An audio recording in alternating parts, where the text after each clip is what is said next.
हिमाचल प्रदेश में लोगों से सेविंग के नाम पर पैसे इकट्ठा करने वाली चिट फंड कंपनियों और सोसाइटीज पर लगाम लगाने के लिए सरकार ने बीते वर्षों में कड़े कदम उठाए थे।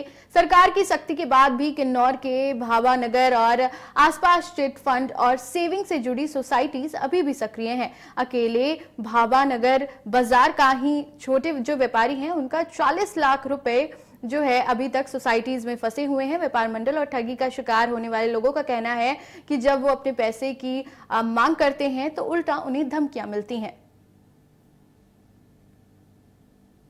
नमस्कार जी, मेरा नाम मोहन लामा है और एक कोऑपरेटिव सोसाइटी के एक प्राइवेट बैंक में डेली कलेक्शन के हिसाब से पर डे 100 रुपए के हिसाब से जमा करे थे और यही भावानगर में जमा किए थे और डेली 100 रुपए के हिसाब से कलेक्शन लेने आते थे, हम देते गए और 2023 के मार्च से ले करके 2024 के फरवरी के एंडिंग तक हमने पर डेली 100 रुपए बिना नागा के दे जमा किए।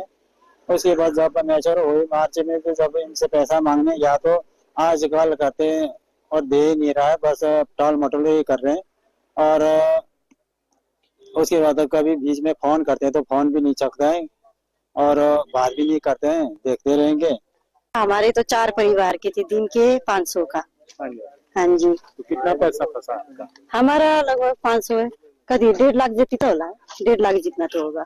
हाँ जी। क्या बोलते हैं वो? उसमें से कितना सिर्फ 5 ही हजार दिया, उसके बाद तो देने का नाम ही नहीं ले रहे। जब भी बोलती हूँ बोला कल कल कल, अब 2-3 साल तो हो गए। जो अवतार सिंह जो है हमारे, वो मैं भी उनकी तरह एक उनकी कस्टमर थी।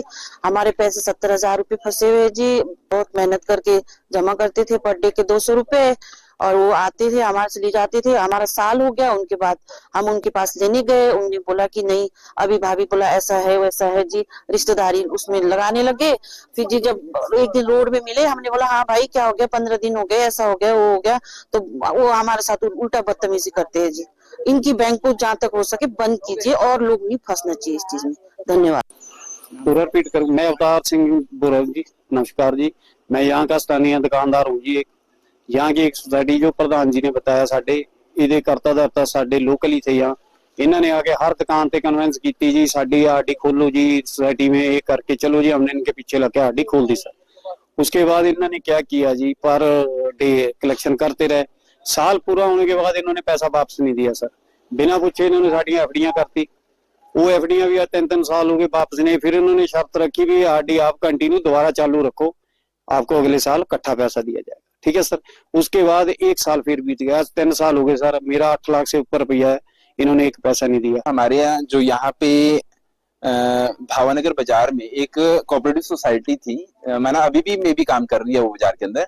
तो इन्होंने जो है पूरे बाजार से माना हर एक व्यापारी को, और व्यापारी के साथ अन्य जो कुछ लोग भी है जो यहाँ के स्थानीय लोग हैं, उनको भी माना अपने कस्टमर थे उनके, वो तो हर माना डेली बेसिस पे कलेक्शन करते थे। तो देर से देर जो है बहुत से लोगों को उनका जब पैसा जमा करने का टाइम पूरा हो गया और जब उनको निधि उनकी वापस मिलनी थी ब्याज सहित, तो निधि ब्याज सहित तो छोड़ो, उनको अपनी निधि ही वापस नहीं मिल पाई। देर से देर वो जो है व्यापार मंडल कार्यालय में मेरे पास आए और हमने जो है लगभग मई 2024 में जो है एक लेटर जो है डीसी साहब के नोटिस में लाया था हमने कि भाई इस तरह से कोऑपरेटिव सोसाइटी काम कर रही है, जिसका हेडक्वार्टर